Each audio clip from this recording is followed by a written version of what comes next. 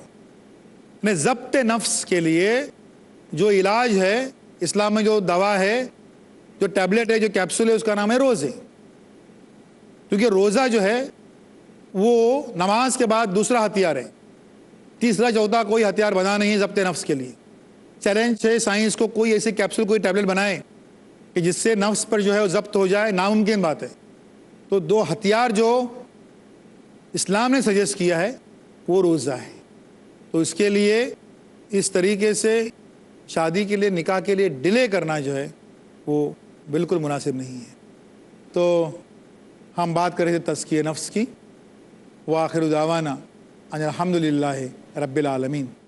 اللہ اللہ یا ربی یا اللہ.